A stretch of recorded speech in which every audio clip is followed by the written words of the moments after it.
Ok, salut tout le monde, c'est Ezekiel. Donc aujourd'hui, nouvelle vidéo en rapport avec ce que je parle aujourd'hui, à savoir la politique et surtout la vision du travail. C'est quand même quelque chose qui m'intéresse particulièrement, dont j'ai eu plusieurs avis différents. Et aujourd'hui, je commence à avoir un avis qui plus ou moins se forme. La chose étant que récemment, j'ai dû travailler particulièrement beaucoup, davantage que beaucoup de gens en termes d'horaire, c'était très prenant. J'ai eu des journées de 11 heures plusieurs fois d'affilée, bon bref. C'était vraiment des journées très dures. Je ne doute pas qu'il y a plus dur et en fait, je m'en fiche. Tout ce que je sais, c'est est-ce que j'avais vraiment besoin de travailler autant. Euh, pour venir à tout cela, il faut revenir un peu dans le passé et se dire à quoi ça sert de travailler. Travailler, ça sert à produire des choses qui nous permettent de nous nourrir, qui nous permettent de faire de la valeur marchande, qui nous sert à répondre à nos besoins primaires et à nos besoins non primaires. Quels sont nos besoins primaires? Se nourrir, c'est clairement un besoin primaire. Se loger, avoir un minimum de vie sociale, pouvoir se déplacer, etc. Tout ça, c'est les besoins primaires qui nous permettent de vivre correctement, dignement, on pourrait dire. Et les besoins secondaires sont plutôt les besoins qui nous permettent d'être en bonne santé mentale, par exemple le sport, les jeux vidéo, l'électricité, dans une certaine mesure. Voilà, c'est d'avoir un grand appartement plutôt qu'un petit. Toutes ces mesures qui vont améliorer notre qualité de vie. Euh, Moi, je pense que l'on dépense énormément d'argent dans des besoins qui sont secondaires, qui nous paraissent primaires, mais qui le sont secondaires. Et on va prendre un exemple très précis, celui des vêtements. Euh, voilà, ça fait très très longtemps que je vis avec les mêmes vêtements. Certains sont troués, je continue de les porter, ça ne me dérange pas plus que ça. Et j'ai remarqué quand même que beaucoup de gens sont un peu intrigués quant à la raison de porter des vêtements troués alors que c'est un besoin de s'acheter des vêtements et qu'il faut juste en acheter de nouveaux parce que voilà, ça fait longtemps. Mais réellement, est-ce réellement un besoin? Pas tant que ça en vrai. On peut vivre avec des vêtements troués sans avoir de graves problèmes. Et, euh, et je ne comprends pas vraiment pourquoi est-ce qu'on forcerait les gens à avoir toujours de beaux vêtements. Parce que fondamentalement, ça ne sert pas à grand chose. D'accord. Les vêtements, je veux dire, le besoin primaire qui est rempli par les vêtements, c'est l'aspect de froid en fait. C'est l'aspect de froid. Et ensuite, c'est un aspect social, de répondre au fait d'être beau, d'être présentable, de correspondre à des valeurs. Parce que quand on est bien habillé, on véhicule les valeurs des gens bien habillés. Euh, et tous ces messages sous-jacents qui ne m'intéressent pas tant que ça. Parce que je pense que il existe une infinité de manières de passer de l'information. Ce qui compte, c'est passer l'information, justement, pouvoir communiquer, notamment par le physique, mais le physique communique de différentes manières. C'est juste que certains ont choisi d'avoir les vêtements comme manière de communiquer. Je sais pas, j'ai pas une haine spéciale contre les vêtements, je prends ça comme exemple pour illustrer mon propos. Donc voilà, le fait de bien s'habiller, c'est le but de l'art sartorial, je veux dire, c'est de véhiculer une certaine idée du gentleman, de la personne qui prend conscience des patterns, et qui fait attention en fait. Voilà. La personne qui fait attention, elle est véhiculée dans le bon habillage. Cependant, selon moi, c'est une manière trop capitaliste de montrer notre attention. Il existe d'autres manières de la montrer.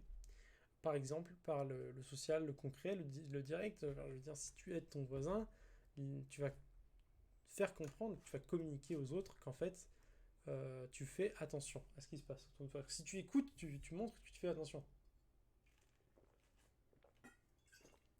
Et donc, fondamentalement, c'est un besoin qu'on peut réduire. Et je pense qu'il y en a beaucoup des besoins comme ça qui sont des besoins secondaires qu'on peut réduire.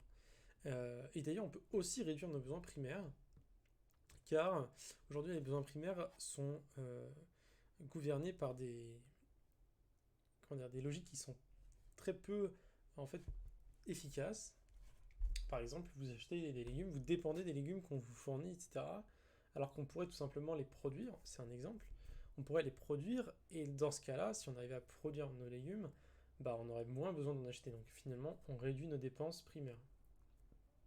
Tout ça pour dire que aujourd'hui, on pense beaucoup au pouvoir d'achat, de pouvoir acheter plein de choses, de pouvoir acheter des produits laitiers, mais qu'est-ce qu'on s'en fout des produits laitiers en vrai? Euh, Moi, je pense que c'est complètement stupide de trop penser les choses en pouvoir d'achat. Il faut surtout penser en qualité de vie. Si on veut, dans le sens utilitariste, enfin, pas forcément utilitariste d'ailleurs, mais dans le sens où on dit le bonheur et le bonheur de la société est l'intérêt commun. Bon, eh bien, il existe d'innombrables manières non coûteuses de le faire. Et je pense que le travail aujourd'hui est un aspect qui rend triste les gens, qui pensent que l'argent qui va être fourni par le travail va permettre justement de compenser notre vie en achetant par le pouvoir d'achat. Sauf que ça n'est pas le cas, car force est de constater qu'aujourd'hui on travaille un peu comme des chiens, pour ainsi dire, pour gagner un salaire qui est en fait le salaire minimal, qui vous permet d'acheter des choses qui sont très très futiles et qui ne vous rendent même pas spécialement heureux. Euh, donc c'est de la merde. Qu'est-ce qu'on doit faire? Eh bien, on doit revenir à des besoins, on doit revenir à la capacité comment dire, à répondre à des besoins secondaires sans, sans coût financier.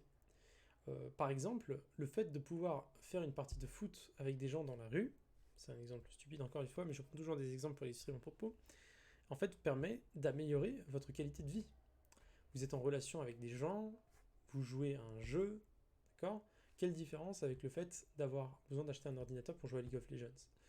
Pas beaucoup de différence en réalité. Donc, il existe des manières non coûteuses d'améliorer notre qualité de vie et cela permet également de faire un point qui est majeur, c'est de réduire le temps de travail. À quoi ça sert de réduire le temps de travail? Aujourd'hui, je pense que la plupart des gens ne sont pas heureux ou épanouis dans leur travail. Et force est de constater que mes parents, par exemple, sont les premiers à décrire le fait qu'on choisisse un travail non pas pour être heureux, mais seulement pour pouvoir acheter des choses, ce qui est complètement une vue marchande du travail. Moi, j'ai deux avis. Je pense qu'on peut s'épanouir dans le travail, mais il faut être pragmatique. Ce n'est peut-être pas une raison qui marchera pour tout le monde. Car s'il n'y a plus de place, il n'y a plus de place. Donc, moi, je pense qu'on peut épanouir beaucoup de travaux, pardon, comme par exemple l'agriculture, en rendant l'agriculture beaucoup plus intéressante, beaucoup plus autonome. On améliore les qualités de travail de l'agriculteur. S'il doit comprendre comment fonctionne son champ, choisir lui-même ce qu'il veut planter, etc., et pas dépendre d'une espèce de monoculture un peu stupide, et non plus d'être dans la production, mais d'être simplement dans une... En fait, la production, elle est mécanique. C'est-à-dire que si vous visez la production, c'est là que vous êtes un esclave. Si vous cherchez à vous épanouir dans un travail, c'est là que vous allez produire, mais de manière mécanique. Et en fait, c'est beaucoup plus sain de le penser comme ça. Donc, il faut rendre les métiers beaucoup plus autonomes parce que donc c'était un débat que j'avais avec mon patron et un collègue. C'est tout simplement que nous, dans notre métier, on aide des gens directement. Cependant, voilà, la vision de mon patron, c'était que lui, il arrivait à travailler énormément parce qu'il voyait ce projet-là, ça avait du sens, etc. Et il se disait que les gens qui travaillaient pour lui héritaient en fait du sens de cette quête. Sauf qu'en réalité, quand tu travailles pour quelqu'un, le fait de ne pas prendre les décisions t'éloigne et te rend ce que j'appellerais médiateur du sens. En fait, le sens, il n'est pris que par les décisions et non pas par l'exécution. Voilà ce que je pense. L'exécution, c'est juste une formalité des décisions. Donc, voilà, le constat étant que ça ne marche pas, ça ne marche pas bien, et c'est le cas pour énormément de gens. Et la plupart des gens finalement finissent par détester les patrons, donc et ne pas trouver de sens dans leur boulot et finissent par burn-out. Voilà. Donc c'est quelque chose qui est problématique. Donc déjà, si on arrive à redonner du sens au métier des gens, on réglerait un problème majeur. Donc pour ça, il y a besoin de prendre du temps. D'accord? Quand on est 8-9 heures par jour avec une heure de trajet aller-retour, on n'a pas le temps de se poser et de penser aux questions qui sont méta, qui sont censées derrière ce qu'on fait. Pourtant, c'est des questions qui sont élémentaires en fait. Parce que il faut toujours être convaincu que ce qu'on fait a du sens pour avoir la force de le faire et l'envie de le faire. Et une fois qu'on a l'envie et que c'est quelque chose, que ça a du sens, c'est là que tout va bien se passer. Donc voilà, c'est ma petite pensée du jour. Je la pousserai davantage selon mes envies et mes pensées. Et ça me fait quand même plaisir de la partager.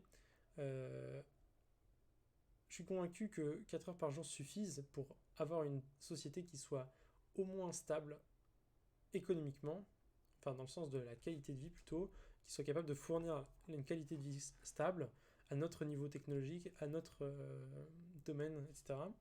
Et donc qui ne vise pas la croissance, ce serait suffisant, théoriquement. Mais je suis convaincu que, en réalité, ce qu'il va se passer, c'est que mécaniquement, les gens vont fournir plus d'efforts, car ils seront plus motivés par leur travail et finiront par produire davantage. Donc, réellement, c'est même pas une baisse de la production, alors que c'est... On ne cherche même pas la production. Voilà, donc je terminerai par ça. Je vous souhaite une excellente nuit à tous, et n'hésitez pas, évidemment, à commenter. Salut tout le monde.